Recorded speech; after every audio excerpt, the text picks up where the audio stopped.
Good morning, dear student. We are doing chapter 3rd of sociology. The chapter is environment and society. In our last video, we discussed about the various terms like introductions, the term ecology, and social environment. Today, we discussed about the term risk society. What is risk societies and major environment problem and risk. जो भी environment में problem अक्कड़ होती है वो कौन कौन सी होती हैं और उनके कारण किस किस तरह के रिस्क अराइज होते हैं एनवायरनमेंट में, वो अब हम स्टडी करेंगे आज की वीडियो में। Major environment problem and risk में ये प्रॉब्लम अराइज हो सकती है। फर्स्ट है resource depletions, second pollutions, different kind of pollutions हम इस टॉपिक में पढ़ेंगे। थर्ड प्रॉब्लम है ग्लोबल वार्मिंग और फोर्थ प्रॉब्लम है जेनेटिकली मॉडिफाइड ऑर्गेनिज्म। इनको हम डिटेल में पढ़ेंगे। सो स्टूडेंट, फर्स्टली हम करते हैं रिस्क सोसाइटी। जो रिस्क सोसाइटी है वो क्या होती है।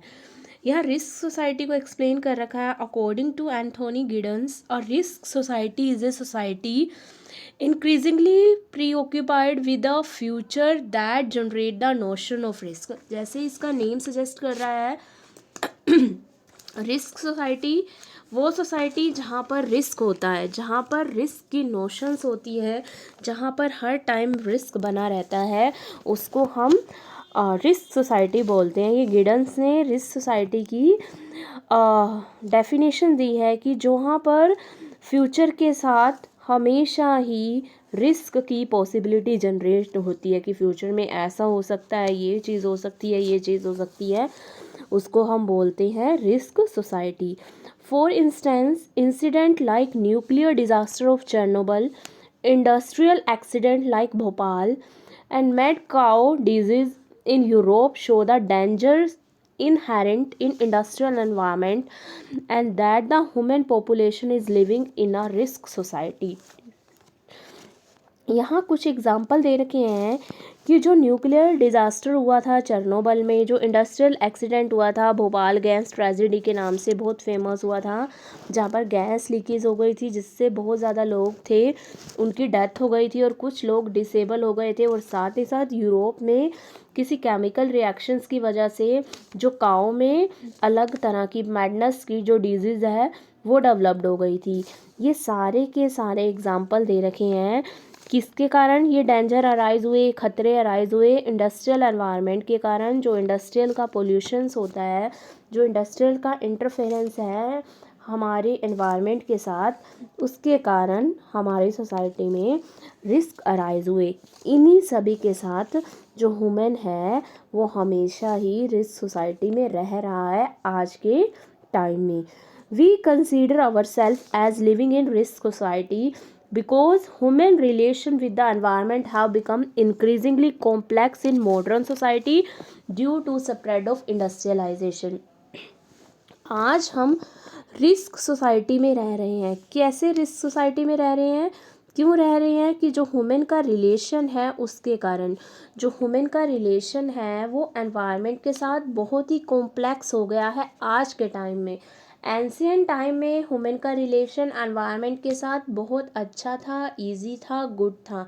लेकिन आज के टाइम में, मॉडर्न टाइम में जो ह्यूमन का रिलेशन है एनवायरनमेंट के साथ वो बहुत ही कॉम्प्लेक्स हो गया। किसके कारण कॉम्प्लेक्स हुआ है ह्यूमन का रिलेशन एनवायरनमेंट के साथ? इंडस्ट्रियलाइजेशन के कारण। Due to the development of more industries the relation between humans and environment become more complex. Clear? Next is the complex industrial technology and mode of organization required sophisticated management system which are often fragile and vulnerable to error। We do not fully grasp the technology and product we use, hence are unaware of the risk involve. यहाँ ये बता रखा है कि जैसे जैसे technology developed हुई है उसके कारण जो हमारा रिलेशन है कॉम्प्लेक्स हो गया, बहुत ही फ्रगाइल्स, बहुत ही नाजुक बन गया है ह्यूमन का रिलेशन एनवायरनमेंट के साथ। हम टेक्नोलॉजी को यूज़ कर रहे हैं लेकिन हम उसको फुली वे से यूज़ नहीं कर रहे। हमें उस टेक्नोलॉजी को यूज़ करने की फुली नॉलेज नहीं है। हम उसके गुड इम्पैक्ट देख रहे हैं, जो नई नई डेवलपमेंट कर रहे हैं, नई नई इनोवेशंस कर रहे हैं, लेकिन जो उसके हार्मफुल अफेक्ट है उसको हम इग्नोर कर रहे हैं। तो जो भी हम टेक्नोलॉजी का यूज़ कर रहे हैं उसके बारे में हम फुली अवेयर नहीं हैं, इसीलिए अनअवेयरनेस के कारण हमारी सोसाइटी में रिस्क रहता है। क्लियर हुआ? रिस्क सोसाइटी क्या होती है? वो सोसाइटी जिसमें हर टाइम रिस्क की पॉसिबिलिटी रहती है। यहाँ कुछ एग्जाम्पल दे रखे हैं रिस्क सोसाइटी के, और साथ ही साथ ये बता रखा है कि रिस्क सोसाइटी रिस्क क्यों अराइज होता है। जो ह्यूमन का रिलेशन है एनवायरनमेंट के साथ वो कॉम्प्लेक्स हो गया है, बहुत ही टिपिकल हो गया है, इसके कारण हमारी सोसाइटी में रिस्क अराइज होते हैं। और रिस्क और किसके कारण अराइज होते हैं? लैक ऑफ नॉलेज के कारण। ह्यूमन बीइंग ने न्यू न्यू इनोवेशंस तो कर ली, लेकिन ह्यूमन को उनकी इनोवेशंस की फुल नॉलेज नहीं है। उसके पॉजिटिव एस्पेक्ट्स तो देख लिए, नेगेटिव के बारे में वो अनअवेयर है। तो इसलिए अनअवेयरनेस के कारण हमारी सोसाइटी में रिस्क अराइज होते हैं। क्लियर? नेक्स्ट टॉपिक इज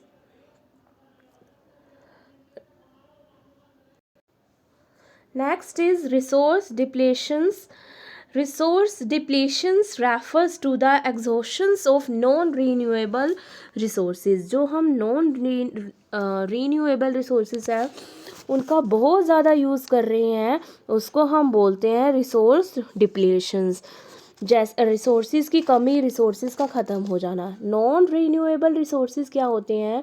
वो रिसोर्सेज जिनको जनरेट होने में, जिसको बनने में बहुत ज़्यादा टाइम लगता है, बहुत ज़्यादा हज़ारों साल लग जाते हैं, उसको हम बोलते हैं नॉन रीन्यूएबल। जिनका जनरेशन्स ईजीली नहीं है, जिनको अगेन जनरेट करना पॉसिबल नहीं है, या इजीली उनको हम जनरेट नहीं कर सकते। जो ह्यूमन बीइंग है वो नॉन रिन्यूएबल रिसोर्सेज को अगर बहुत ज़्यादा क्वांटिटी में यूज़ करेगा तो क्या होगा? रिसोर्सेज का डिप्लेशंस, रिसोर्सेज की क्या हो जाएगी? कमी हो जाएगी। ये एनवायरनमेंट के लिए बहुत बड़ी प्रॉब्लम है। Depletions of fossil fuels like petroleum is always in news. हमेशा हम न्यूज़ में पढ़ते हैं कि जो पेट्रोलियम है उसका ख़त्म होता जा रहा है, उसकी कमी होती जा रही है।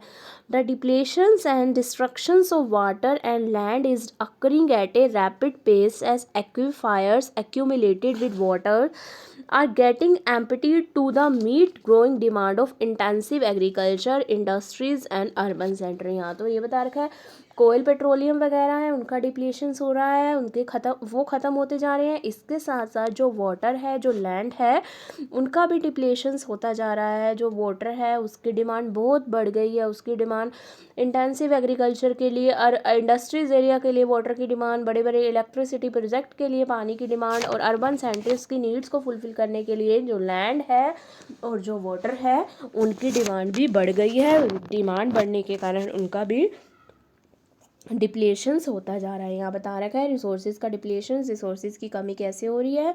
पेट्रोलियम, कोयल की तो हो ही रही है, वो नॉन रीन्यूएबल रिसोर्सेज है। इसके साथ साथ जो वाटर लैंड है उसका भी डिप्लेशंस होता जा रहा है। और इसके साथ साथ और भी चीज़ें बता रखी है जिनकी कमी होती जा रही है। Other major rapid resource depletions include biodiversity habitats like forest, grassland, wetland largely due to the expansions of agriculture। Agriculture के एक्सपेंशन के कारण जो फॉरेस्ट है, जो ग्रास लैंड है, जो वेटलैंड है, उनका भी डिप्लेशंस होता जा रहा है। इन फॉरेस्ट को कट करके कुछ ना कुछ एग्रीकल्चर के लिए प्रोड्यूस कर रहा जाता है। ग्रास लैंड है जो उनको कट करके, उनको ख़त्म करके फिर से उनको एग्रीकल्चर पर्पज़ के लिए यूज़ किया जा रहा है। तो इनके लिए इन सब चीज़ों का भी डिप्लीशंस होता जा रहा है। द रिस्क और adverse consequence due to the resource depletions are many front. For example water crisis, loss of fertile soil, flood risk etcetera. यहाँ ये बता रखा है कि जो हम रिसोर्सेज का डिप्लीटेशंस कर रहे हैं उसके कारण हमारी सोसाइटी में बहुत सारे रिस्क या एडवर्स इफेक्ट हो सकते हैं। कैसे? जैसे हम वाटर का डिप्लीटेशन कर रहे हैं तो क्या होगा, वाटर क्राइसिस, पानी की कमी हो जाएगी, साथ ही साथ जो फर्टाइल लैंड है उसकी कमी हो जाएगी। और अगर हम जंगलों को काट रहे हैं, डिफॉरेस्टेशन कर रहे हैं, तो जो फ्लड वगैरह है इनका रिस्क भी बढ़ जाएगा। तो यहाँ ये बता रखा है रिसोर्स डिप्लीटेशंस होता क्या है और इसके इफ़ेक्ट क्या, कौन कौन से रिसोर्सेज कम होते जा रहे हैं और इनका इफ़ेक्ट क्या है। क्लियर? ये था हमारा क्या, major environment problems and risk, जो हमारे सोसाइटी में किस किस तरह के प्रॉब्लम और रिस्क अराइज होते हैं। फर्स्ट था हमारा रिसोर्स डिप्लीटेशंस और हमारा सेकंड है, ये फर्स्ट है और सेकंड है हमारा पोल्यूशन, जो बहुत ही इजी टॉपिक है पोल्यूशन का।